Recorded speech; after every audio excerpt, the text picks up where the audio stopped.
G'day everyone, and welcome to our last episode of Meeting the Coaches. I don't know, that's not really the name, but as you can see, it's our last but also first episode that we're doing in person. I'm here with Josh. We're at the gym, we're at TSF, and so we thought, look, it'd probably be more prudent to do an interview with Josh in person, considering I see him every day, talk to him every day, and so I'm excited to talk about Team Champs, talk about our team, what it's going to be like, all this kind of stuff. So welcome, mate. It's good to have you. Thank you for having me on out of your busy schedule. It's very hard to find time with you. No, your schedule's very busy because I overwork you, I underpay you, but you're here. Well, actually, you're here because I made you be here, so I'm glad. No, thanks. Wait, am I getting paid for this? Definitely not. No, maybe. Anyway, we're here to talk about Team Champs. Of course, we're only a week out. Today's Friday, so we're 8 days out from at least day one. And it's been a really exciting prep, and everyone's like, yeah, I feel like there's a lot of excitement, enthusiasm, and whatnot. And so first of all, I just want to ask you, how are you feeling? How are you feeling as we kind of approach the final stretch? Yeah, honestly, like physically, not the greatest. I'm competing in 2 days. Mentally, like a bit of a start to the week, but I'm actually pretty excited for next weekend. Yeah, like I'm excited for that. Cool, I'm glad. Yeah, I mean, obviously this is the week that we got broken into, so that's been a big emotional toll. But we are here to talk about, I guess everything, and particularly the Team Champs. It's coming up next week, and I guess like the easy place to start is, how about you go introducing the lifters that we've got lifting in the team. Cool. I guess lifting in our team, obviously we're starting with Lizzie. She's our 60 kilo female lifter. She's been one of the members here for a really long time. She was actually the meet director of Team Champs last year, and even she was employed. She was employed here actually. And she's been training here since almost inception, and her training's been going pretty well. She's been doing a lot for like powerlifting in general. She's helped bolster the USAPL national referee. She's helped a lot of the referees doing their courses here. And yeah, she's going to be competing for us on day 2. Yeah. Next up we have is Sia. She's actually a replacement. So she was a substitute as part of our team. Angie was our 75 kilo lifter initially. But she pulled out because she had an injury. She decided that she wanted to give up her place and ask Sia to compete for her. So Sia is in the 90 kilos females, and she was previously the 82 kilo national champion about 2 years ago for USAPL. So she's very strong, but she's also had a little bit of a turbulent time getting some training in. She competed last year as Team Champs, and she wanted to do nationals after that. And after that, we just couldn't string together a couple of blocks of training, and we decided to pull out of nationals. And this year around, she's kind of picked up a little bit of momentum, and she's looking like she's getting back to where she was. So I'm very keen to see her on the platform. Cool. So those are our 2 ladies. So Lizzie in the 60s and Sia in the 90 class. And we've got 2 guys as well. So who are the guys? So we got Chris. He's in the 67.5. Chris is a great guy. His attitude in the gym is like amazing. He's such a social butterfly. He's got that she'll be right attitude. He's been battling some back issues in the past, and it's kind of hindered his progress a little bit. So stop and start. But last year we kind of went through a process with his training in the lead up to nationals, and he had a pretty good run at that. So we're running something very similar, and training is looking like it's going well. So I'm very keen to see him back on the platform and have him represent TSF. The last lifter that we have representing TSF is Greg. He's in the 90 kilos. Greg actually competed for TSF last year at the Team Champs. And he's a very strong guy. He's He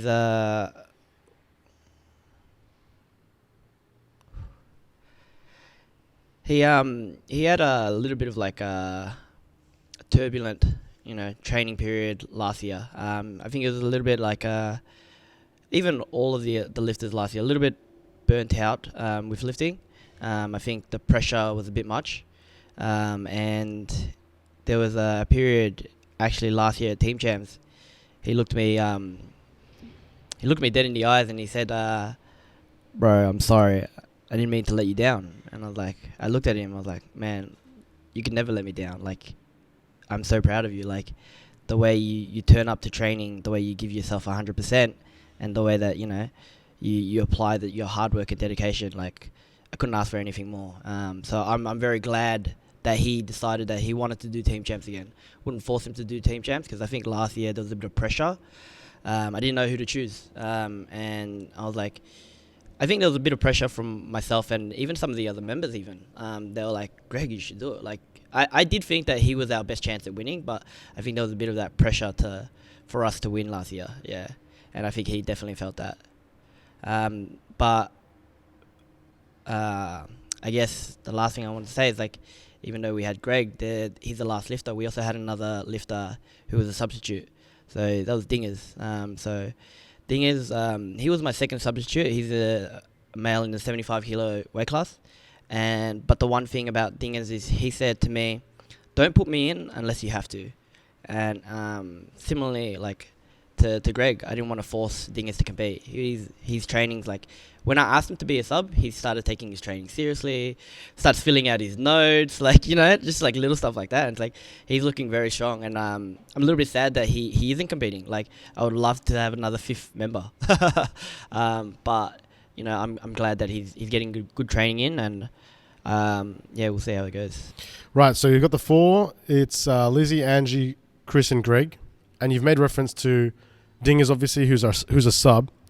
And obviously you also mentioned Angie, who was initially chosen to lift in the 67, then 75 women, but got hurt and couldn't lift. And so kind of in conjunction with you decided to pull out and give that space to Sia. And so although those two that you kind of mentioned aren't going to be stepping on the platform, so Dingers and Angie aren't going to be lifting barbells that weekend, they're still part of the team, and you're still treating them as such. Yeah, 100%. Yeah, they're part of the team as much as Lizzie or Greg is part of the team, as much as Jeremy or I'm part of the team, Yeah. Yeah, I love that. I think it's like important to recognize that. Now you touched on, the story about Greg last year, and he actually had a good meet. I think he went 8 out of 9 or 9 out of 9, and he felt bad. And so that kind of like is a nice like segue into a bit of the history of the comp and your history in the comp. Last year was your first year as the head coach of TSF, but you've previously been a lifter. So you competed at Team Champs 2018 and 2019 for TSF because you signed up at the gym. I competed in 2018 for Team Champs. Yeah. Oh, that's right. Yeah, sorry, you competed once for us. That's right, in 2018, and because you were a member of the gym and you signed up in 2017. So you've kind of seen how the comp's grown. What was it like back then versus how it's changed over the years and what it's like this year? Definitely the intensity of the competition is not as high. It's not as high now, or is not as high before? Not as high before. Right. Yeah. Just to clarify, I know what you mean, but the intensity is very high now. Oof. The pressure is on, I guess. When I was competing in 2018, there was not a lot of club interactions. Not a lot of like, hey, who's actually going to take first place? I didn't notice a lot of that. There wasn't a lot of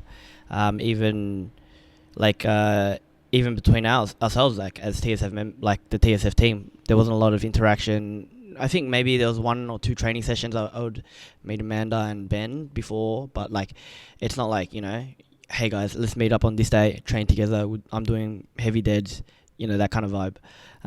So definitely back then the team aspect of it was not as high. And I guess last year being I was the head coach of the team, it was very different. Like, even in the lead up, there was a lot of, like, Liz did a great job. Like, we would talk about, key battles and stuff like that when she would do the marketing.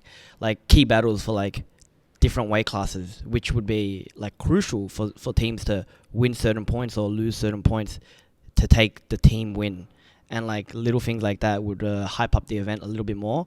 But even still, besides the social media, like, there was just more in terms of, like, the club aspect itself. I know there's been reference to it in like different podcasts, like Della Portis' podcast, the Good Lifting podcast, like stuff like that, like where teams are training together, stuff like that. Like there wasn't as much that I noticed back then. It could be just because it was a long time ago, but even still, there's a lot more emphasis on that at the moment. Yeah, I think like the culture's changed. Like people are taking it more seriously. People are, planning it in their calendar a lot more. Like whereas, previously it was just like a scrap together team. I think these days, or like at least this year, people are taking it much more seriously, and there's a lot more of that culture, team aspect, training together, like you said, and treating it like a really serious event, like it was a national. Yeah, for sure. I mean, like the competition level is at a nationals, but the thing that's different. One thing that I reference, I think to Franny, one of our members, like it's like the coaching level is like at an international level. You don't get the team aspect at a local level or even a national level. Like at an international level, like Team Australia will try to get X amount of points to win the best, country. And it's like, it's got that coaching aspect to it, which I think will elevate the sport in general. Yeah. Yeah, it's obviously very unique. It's been said 100 times, but it's a very unique kind of perspective. So that's kind of one of the things that we're looking forward to. And so 2018, you competed. 2019, you were just a member. But you remember. And then we had a big 3.5 year hiatus. And one of my concerns when Team Champs came back last year was obviously after the break, like after the COVID break, was what was the culture going to be like? Were people going to take it seriously? Did all the work that we did in the previous years, was that going to mean anything, or was that lost now because, that time away? And added to that, I was obviously away. I was not here. Lizzie, as you kind of referenced, was the meet director of that comp. And she did such a great job. And I think the standard last year was phenomenal. It was a really, really high event. It was really, really taken really seriously. And that was your first year as head coach. So tell us a little bit about what that meant. What does it mean to be the head coach of TSF in general, but also in Team Champs? And what was that like, kind of swapping roles? You kind of went from lifter to coach. I guess I'll start with like my role at TSF. Like obviously, or not obviously, I started as an intern, and then I, after a couple of months, got promoted to head coach.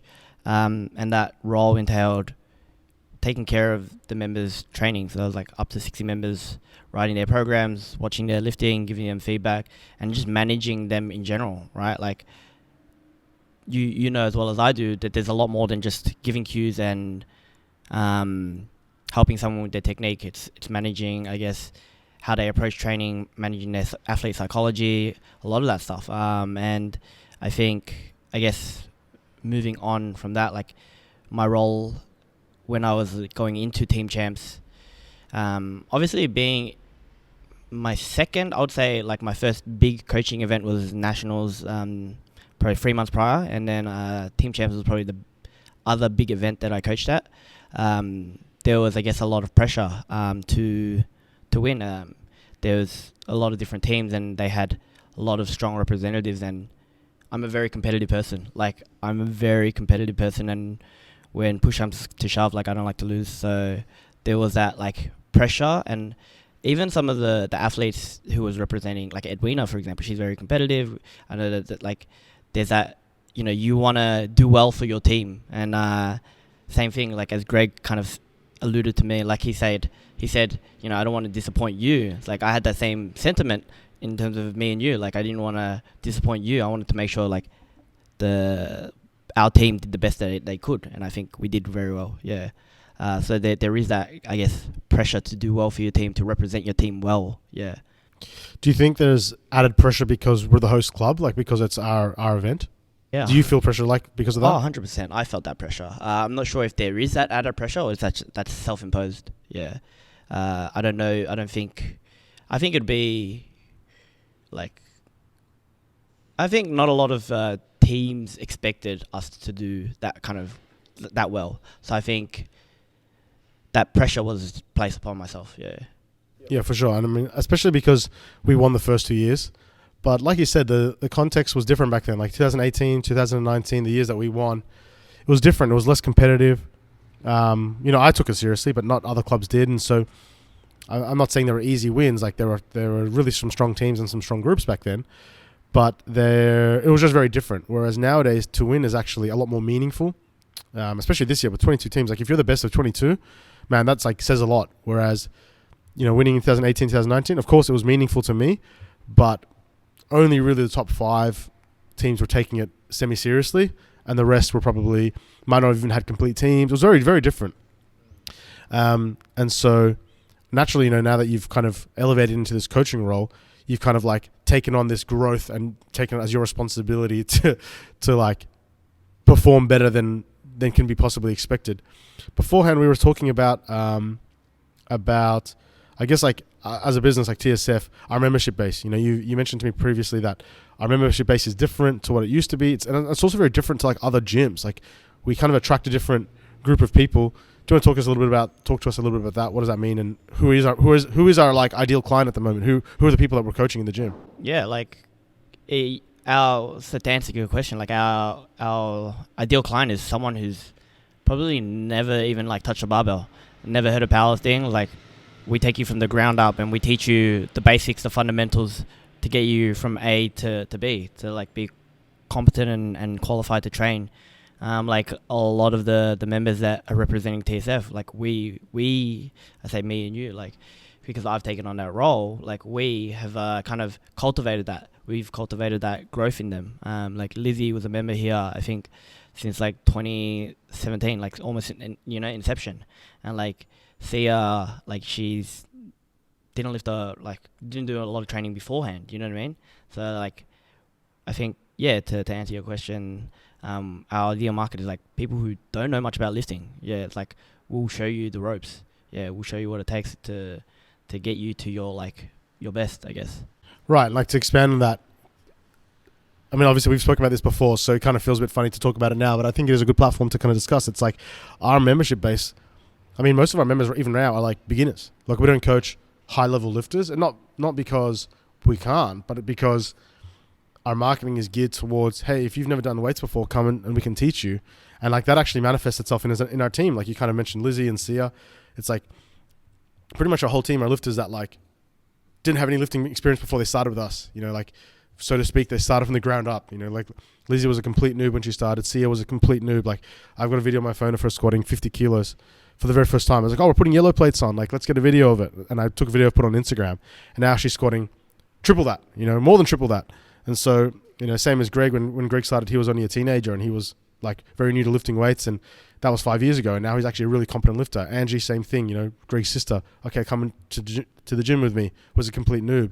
Ding is Chris, like same thing, like very little lifting experience prior. And so I think that's actually a really point of pride for me that I can look at our team of 6 and say like, not like I'm trying to take credit, not like it's like, oh, you owe it to us, like we built you, but more of like, yeah, like that's one of our big values is it's like taking people who might not be super familiar with lifting, introducing them to lifting, making them strong and confident, and getting them to such a point that they can actually represent a club at a team champs. I think it's a big deal.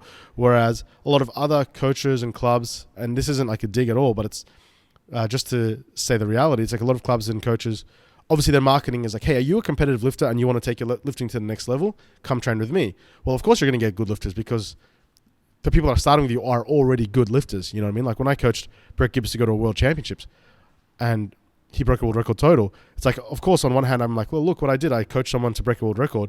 But on the other hand, he was already good when he came to me. So like, of course that was always not always going to happen, but the potential was already there. Whereas our like pool of members and lifters are like everyday people, mums and dads and full-time workers and shift workers. And they come off the streets and they say, I've never done weights before and I want to start. And you're like, okay, cool. Well, let's have a go. And then 7 years later, she's a meet director and she's representing the team. Like you just never know where these people are going to end up. So I think it's just an interesting observation about our business in general and about our lifters in the team. Yeah, like 100%. Like I feel like, you don't know someone's true potential until you try and find out. And I think that's really relevant. Like you mentioned, like all of the kind of members that are representing TSF, they've been here for a long time. And it's like, my ideal is like the members that are signing up now, they'll be here in 5 years' time. It's like, we don't know their true potential until we truly test them and find out. And it's like, that, I guess it's a big testament to like what you're doing here. It's like, you've said it before in your podcast, like, or this interview, like, there is no continuity. There's no continuity in powerlifting, right? But this creates that sense of continuity. And like, if someone can be like, okay, next year I want to represent my team for Team Champs. Even if they're not going to get to a national level, they can be like, okay, I'm going to train really hard for that. And if they do that for 5-6 years representing their team, they're like, okay, maybe they will go to nationals. Maybe they will win nationals. You just never know. So it's like, it gives more incentive to stay in for powerlifting for longer, I think. Yeah, so that's really cool.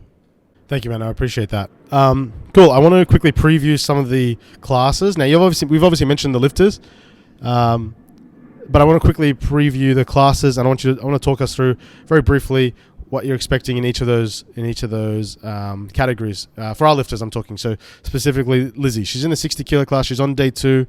I know the 60 class was a very deep field. It still is a deep field.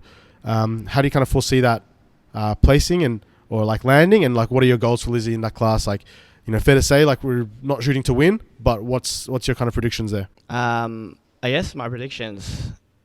I'm very keen to see who the top 3 will be. I think it'll be a very big battle between Deuce, Jess Lou, and Sam. And that'll be quite interesting. I guess one missed lift here or there can open the door for someone to kind of sneak in. But I think Deuce is the favourite to win if she goes for 9 for 9. Yeah, if she goes 9 for 9, I think she's the favourite. But for, I guess, Lizzie, my goal for her is, as with everyone else, always 9 for 9, try to hit some PBs and do the best we can in terms of placing. And I'm willing to, like, kind of just see where the eggs may land. I think a lot of people, even with the roster, like a couple of weeks ago, they've kind of jumbled themselves up. Like, I think the best thing to do is just to stay in your lane and do what you can to the best of your ability. Yeah. No, I think that's an interesting point about not focusing too much on other people, just doing the best you can. Just as a quick aside, I think one of the teams that I personally think will do really well will be Melbourne Strength Culture. Yeah. And they were one of the first teams to submit their lifters. I think they might have been the first to submit their lifter list, and it hasn't changed. So they picked the 4 like 5 months ago, and that's the 4 that they've stuck with. They haven't gotten distracted by going, oh, should we make these swaps and should we change weight classes? No, they said these are the 4, no weight class changes, no name changes. And I think, to me, that's really telling that like you're really confident in your team and like you think they're going to do really well. Whereas, other teams that have tried to like play the games and do the tricks, of course that strategy is very valid, but I think it can actually do more harm than good. Yeah, one thing definitely is like you noticed after the final nominations, like it's a lot more even. The classes that were empty, people tried to pick them out, and it's now a lot more even playing field. So it'll be quite interesting to see how it all plays out. Yeah. I'm also curious as to how teams will learn. Like, okay, so we've all had this experience this year. Next year, are people going to go, oh, well, there's no point going to the empty classes because they're going to get full? And then, ironically, everyone does that, and then the empty classes are empty, and you're like, oh, I should have changed. So I'll be curious to know, like, over the years and the iterations, how that's going to change. Okay, so Lizzie not expected in the top 3, but hoping to score the best that she can. What is Sia looking like? Sia's actually looking pretty strong. I think she has got a pretty big battle. I think Evangeline in the 90s might come first if she goes 9 for 9. But if she slips up here or this, it might open the door for Sia. I think Sia's got a good fight for like 2nd or 3rd. I think Jess Pendle's like right up there, but we can only see. Sia's training's been going very, very well, but we won't know until she hits the platform. Everything at the moment is looking like RP air, That's just the way the Sia lifts. Yeah. So Evangeline from Lou Lift, you're thinking is probably the favourite. Yeah. And Jess Pendlebury and Sia will have a close battle? Potentially, yeah. Is there anyone else in the 90s that you got your eye on, and you feel like that's pretty much going to be the podium unless something terrible goes wrong? And all 3 of them are on the same day, right? They're all on day 2. Yeah. Honestly, I think that from my head, that's who I'm looking out for at the moment. Yeah. Haven't looked too deep into it. Okay, cool. Yeah, I kind of like to watch the gameplay unfolding before my eyes. Right. Okay, so that's day 2 girls, and then we got day 2 guys. So we got Chris in the 67.5 kilo class. That's actually a really deep field. That is very deep now. Yeah. Like it wasn't, and then now it is, and it's kind of annoying. I know. Yeah. Chris is looking like he's got a big fight in his hand. There's a lot of strong lifters and they're heavy hitters, yeah. So like I think Gary, John, and Jaden, they're like all the new submissions. Alex Adolopoulos and Brandon were previously just his original competitors, and even still, like Chris was gonna have a hard time against them. So I'm not sure how Chris will go, but I think if there's some slip ups, that might open the door for us. But I think his training's been going very, very well, so I think he'll total PB. And if we go 9 for 9, we can only do what we can.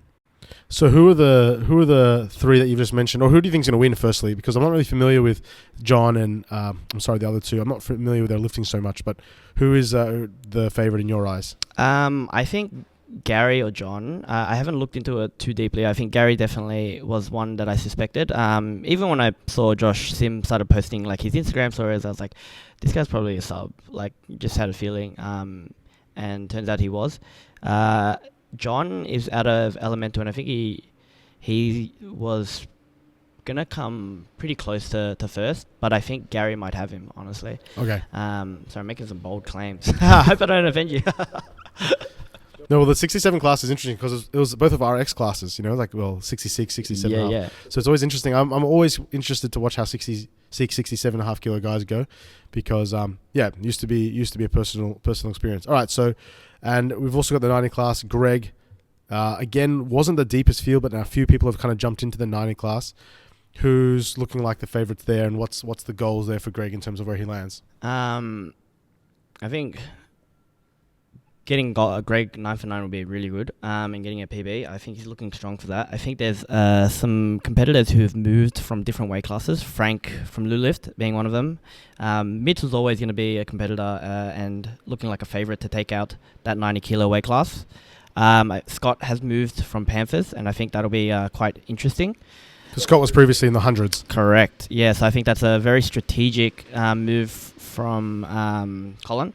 And I think Jack Dunn is gonna be quite right up there as well. Yeah, I think he'll put up some good numbers, and the fight between maybe fourth and second might be like one lift. I think. Yeah, it's gonna be really interesting. I think I want to hear your opinion on, or at least how you foresee the fact that we have the day 2 advantage. So for example, Lizzie's on day 2.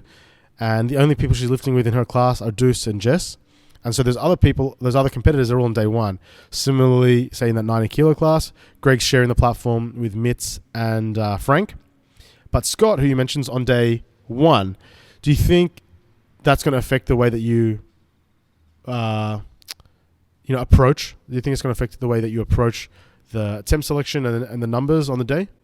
Not potentially, but not directly. So I think... putting my strategy out there. I think there's going to be a lot of chasing tails. So I think potentially if Scott's looking very strong and he's going to take out put up a really good total on day 1, I think a lot of people are going to try and gun for that. And I think if they miss a place here or there, that might open up some space. Yeah, it could almost be a case of a little Steve Bradbury. Like, just for example, Frank is trying to stretches at the squat to try to keep up with Scott, and ends up slipping, and you lose 10 or 12 kilos on a squat, and same thing happens on a bench, and all of a sudden the door's open and Greg's able to take a third deadlift and pinch a place here or there. And I think that's actually going to be the case throughout the whole weekend. I'm going to see a lot of that, I think. Yeah, I think so too. Yeah, definitely. I think definitely said this to one of the members a while ago. I think it was Franny, actually. He loves Who this. else? Yeah, he loves this. I think Franny deserves his own episode, to be honest. Nobody knows the comp more than him. Yeah, definitely think that there's going to be a lot of chasing tails and a lot of trying to, I guess, be strategic and trying to do that. Even with the nominations, I think a lot of people doing that kind of may have fumbled the ball a little bit. Yeah. Now, earlier on you mentioned about how competitive you are.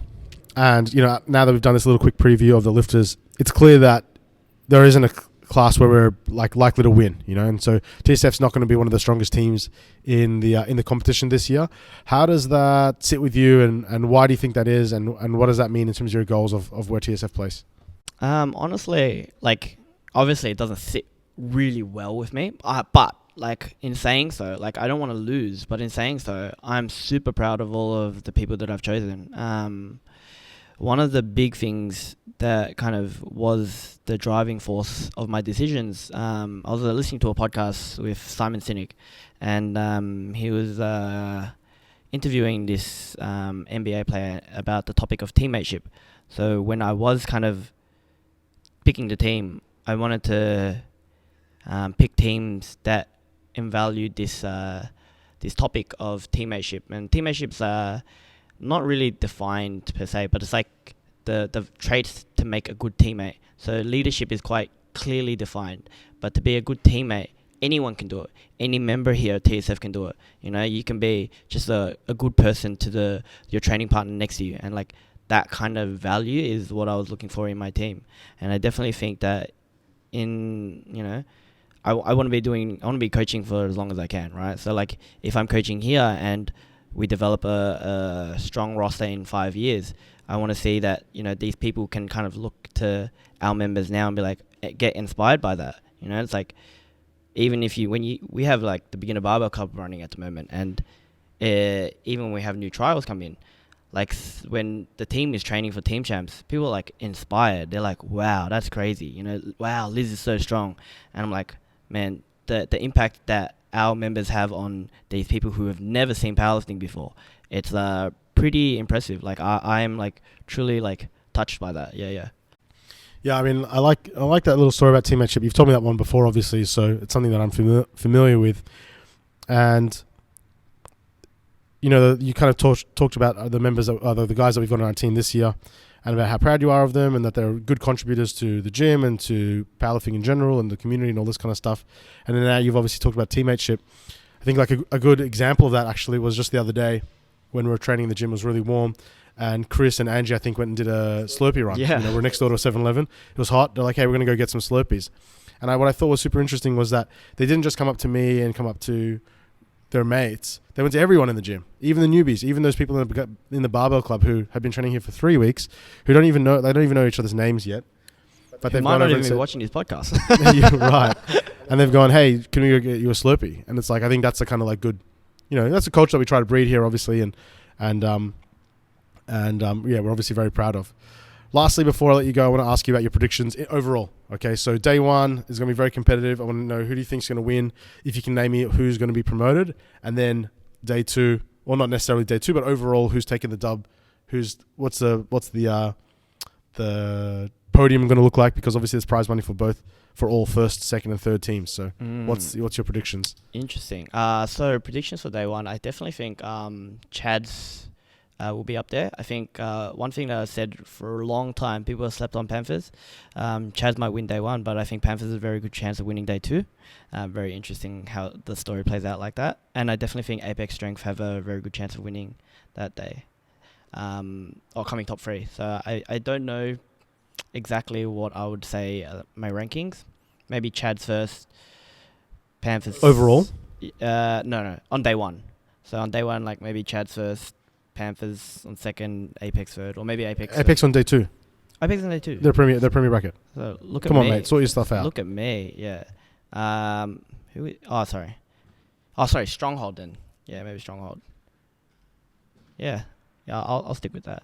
Look at me so prepared. I know, like, look how all over it you are, clearly. So day one, so challengers bracket, Chad's, Panthers, and Stronghold. I would have to mostly agree. And then overall, once all the dust settles on Sunday evening, I think Panthers will come up first. Even after the assault they're going to cop on day two. 100%. I'm not 100%, like 99%. I don't know why. I think I do like rooting for like the underdog. So maybe it's just like a part of me is like rooting for them to win. Good old Colin. You just like Colin, that's all. Yeah, maybe I just like Colin. So Panthers to come first. I do think Strength Culture has a really good chance. Maybe second. And Chad's third. I don't know. Yeah, it's going to be so tough. Yeah, I'm not sure. Yeah, it's going to be tough, and it's going to be very hotly contested. And no, I appreciate you making the time for me today. Obviously, it's good to film one in person and preview the comp. Clearly, you're obviously the most organized and reliable coach that there is going to be on the weekend. But I think, I think we're getting a little bit slept on. I think a lot of people are underestimating where we're going to kind of land because, I mean, all of our guys are training really well. And like you said, all it takes is a couple of slips here and there, and then our guys go 9 out of 9, and we can sneak up the placing. So I'm just really excited for it. It's going to be a really fun weekend. Mate, thank you very much for your time, and I'll talk to you, literally every day for the rest of your life. Thank you.